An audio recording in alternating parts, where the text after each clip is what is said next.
पिछले कई सालों से मेरा एक सपना था कि मैं मेरा जो महाराष्ट्र की संस्कृति है, ये जो हमारी परंपरा है, वो पूरे देश में ले जाऊं, पूरे वर्ल्ड में उसका नाम हो जाए। क्योंकि हम जिस तरह से ये गोविंदा का आयोजन करते हैं, उसी तरह से स्पेन जैसे एक अच्छे देश में उसको ऑफिशियल स्पोर्ट्स का दर्जा दिया गया है। तो मैं पीछे लगा था 10 साल से, और फिर हमारी सरकार आने के बाद स्पोर्ट्स मिनिस्टर के तौर पे मैंने मांग की और मेरी मांग पूरी कर दी है। और ये जो हमारे गोविंदा है, दही हांडी उत्सव है, उसको स्पोर्ट्स का दर्जा मिला।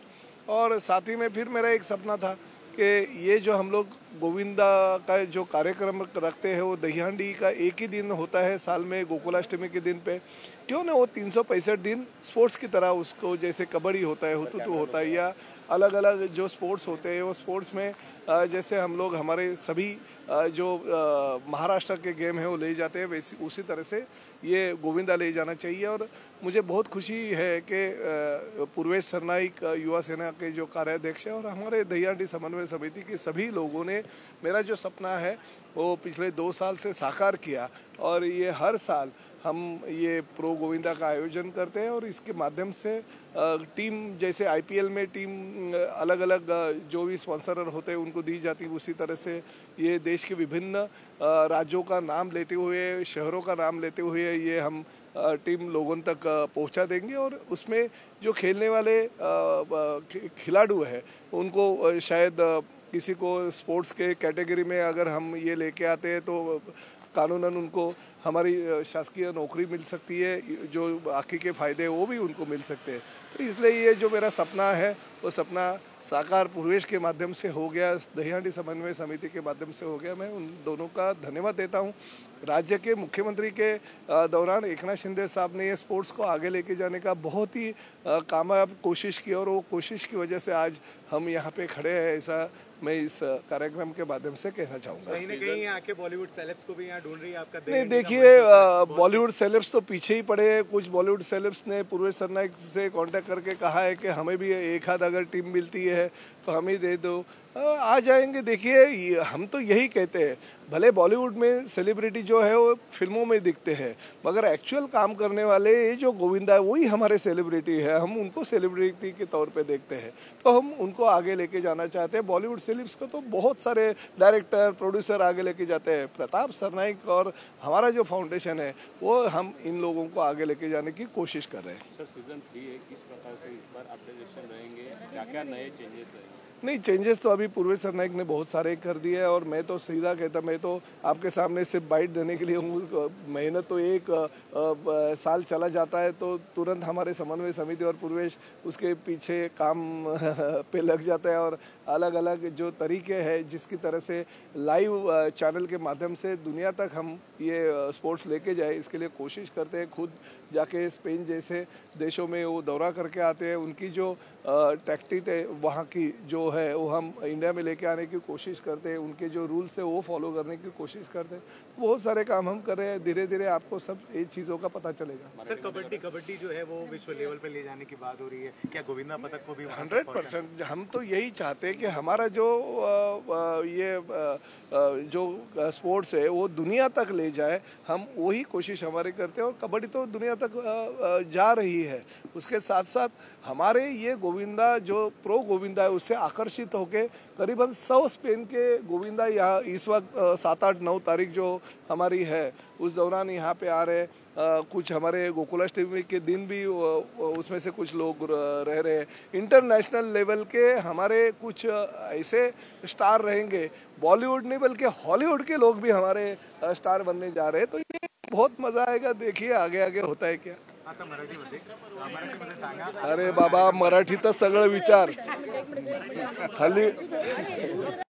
खरोखर समाधानी आहे की राज्याचे मुख्यमंत्री म्हणून एकनाथ शिंदे साहेब असताना आम्ही ह्या जो दहीहांडीचा उत्सव होता त्याचं गोविंदामध्ये रूपांतर करून त्याला एक क्रीडाचा दर्जा देण्याचं धोरण निश्चित केलं, आणि माझी जी मागणी होती त्याला यश आलं। कारण गेल्या अनेक वर्षापासून गोविंदा म्हणून आणि नंतर गोविंदाचा दहीहांडीचा आयोजक म्हणून प्रताप सरनाईकने गेल्या अनेक वर्षापासून काम केलेलं आहे, आणि माझी जी मागणी होती की दहीहांडीला एक स्पोर्ट्सचा दर्जा द्यावा आणि त्या माध्यमातून आमच्या सरकारनं ते मान्य केलं. प्रो गोविंदा हे स्पोर्ट्स 3 वर्षापासून चालू झाला. एकनाथ शिंदे साहेबांच्या माध्यमातून भरपूर काही सहकार्य आमच्या ह्या प्रो गोविंदाला मिळालं आणि म्हणून हा प्रो गोविंदा इकडे उभा आहे.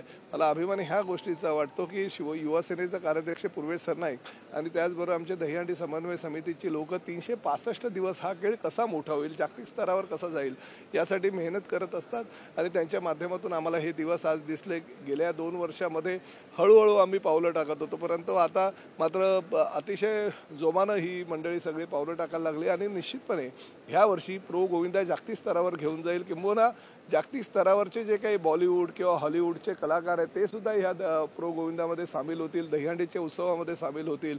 त्यामुळे आम्ही हा विचार करतोय की आमचा हा खेळ सर्वसामान्य मराठी लोकांचा, सर्वसामान्य मराठी मुलांचा हा खेळ जागतिक स्तरावर जावं आणि त्याचबरोबर स्पोर्ट्स कॅटेगरीमध्ये आल्यानंतर आमच्या मुलांना शासकीय नोकरी मिळावी, आमच्या मुलांना योग्य ते सहकार्य जसे शासकीय दुसऱ्या कोट्यातून दुसऱ्या स्पोर्ट्सला दर्जा दिला जातो तशाच पद्धतीनं आमच्या मुलांनाही ते दर्जामध्ये त्यात शासनाच्या माध्यमातून त्यांना सहकार्य मिळावं. बघा, विक्रम तर मोडण्यासाठीच असतात. प्रत्येक वेळेस नवीन नवीन विक्रम करण्याचा आम्ही प्रयत्न करत असतो, पण विक्रम करत असताना कुठेही दुखापत होऊ नये, कोणाला जखमी कोणी होऊ नये. अनेक दहीहंडीच्या उत्सवामध्ये तुम्ही बघताय की काही गोविंदा चुकीच्या पद्धतीनं थर रचले जात असल्याकारणानं त्यांचा अपघात होतो. काही गोविंदांचा आतापर्यंत मृत्यू पण काही पडलेले आहेत.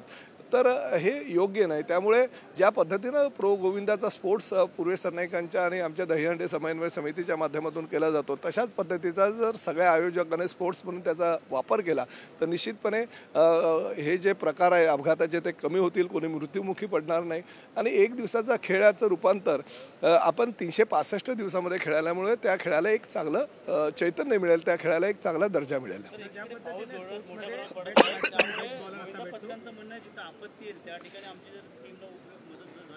निश्चितपणे बघा, हे मी सगळ्या मुंबई ठाणा नव्हे तर महाराष्ट्रातील गोविंदा पथकांचं मनापासून अभिनंदन ह्यासाठी करतो की जे काही गोविंदा आहेत ते स्वतःसाठी कोणी काम करत नाही, खेळ म्हणून त्याकडे ते बघत असतात. परंतु ह्या दहीहंडीच्या दिवशी मिळालेल्या त्यांना बक्षिसाच्या रकमेतून सत्यनारायणाची पूजा, आपल्या परिवारातील कुठला सदस्य आजारी असेल, त्याचे आई वडील आजारी असेल तर त्यांना काही रक्तपुरवठा किंवा इतर काही गोष्टी, त्याचबरोबर एक चांगल्या जर प्रकारची जी प्रवृत्ती असते ती ह्या गोविंदाच्या माध्यमातून दिसतो. ह्या महाराष्ट्रामध्ये किंवा कुठेही संकट जर येत असेल तर त्या संकटाला सामना करण्यासाठी जर सर्वप्रथम कोणी धावत जात असेल तो मराठी तरुण जातो पुढे, मराठी गोविंदा पुढे जातो आणि त्या माध्यमातून यांचं सहकार्य निश्चितपणे प्रत्येक गोष्टीमध्ये असतंच आणि त्यासाठी आम्ही सुद्धा त्यांना त्यांच्या पाठीमागे ठामपणे उभं राहतो. दुसऱ्या खेळामध्ये स्पोर्ट्स बेट बॅट्समॅन बेस्ट बॉल असं तुम्ही या ठिकाणी नवीन नियमाच्यामध्ये बेस्ट प्लेअर असा देखील तुम्ही ठेवलेला आहे.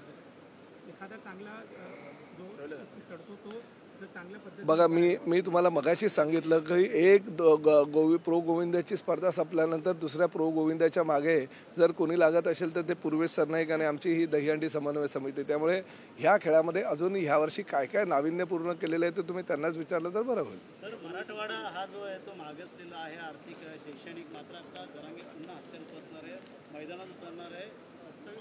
29 तारखेला जे मुंबईत ते येणार आहेत मराठा आरक्षण संदर्भात.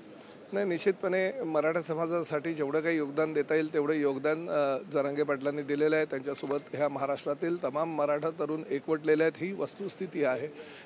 29 तारखेला जर मुंबईमध्ये ते मुख्यमंत्री किंवा इतर काही मंत्री महोदयांना, उपमुख्यमंत्री महोदयांना भेटायला येत असतील तर निश्चितपणे मी त्यांचं स्वतः समोर जाऊन एक धाराशिव जिल्ह्याचा पालकमंत्री म्हणून स्वागत करेल. मध्यंतरीच्या काळामध्ये मी धाराशिव जिल्ह्यावरून परत आल्यानंतर त्यांचा मला एकदा फोन आला होता, त्याने मला भेटायलाही बोलवलं होतं, परंतु माझ्या तब्येतीच्या कारणामुळे आणि सोमवारपासून होत असलेल्या अधिवेशनामुळे मला त्यांना तिकडे जाऊन भेटता आलं नाही. परंतु एक गोष्ट मात्र निश्चितपणे कुठल्याही परिस्थितीमध्ये जरांगे पाटलांचं जे काही कार्य चाललेलं आहे ते कौतुकास्पद आहे. त्यांच्या कार्याला आम्ही पाठिंबा देत असताना मराठ्यांना जे आरक्षण अपेक्षित आहे ते निश्चितपणे देण्याची भूमिका राज्य सरकारची आहे आणि एकनाथ शिंदे साहेब मुख्यमंत्री असताना त्यातलं बहुतांश आरक्षण त्यांनी दिलेलंही आहे. नाही, मोर्चा हे आयुध आहे आणि ह्या लोकशाहीमध्ये प्रत्येक आयुधाचा वापर करणं हे प्रत्येकाचं कर्तव्य आहे. त्यामुळे मोर्चा न अडवता त्यांच्या मागण्यांचा विचार करून राज्य सरकार निश्चितपणे पुढाकार त्यांच्या मागण्यांसाठी घेईल आणि मोर्चा निघूच नये किंवा मोर्चा आल्यानंतर त्याला सामोरं जात असताना मुख्यमंत्री आणि दोन्ही उपमुख्यमंत्री निश्चितपणे त्यांच्या मागण्यांचा विचार करतील याची मला खात्री आहे.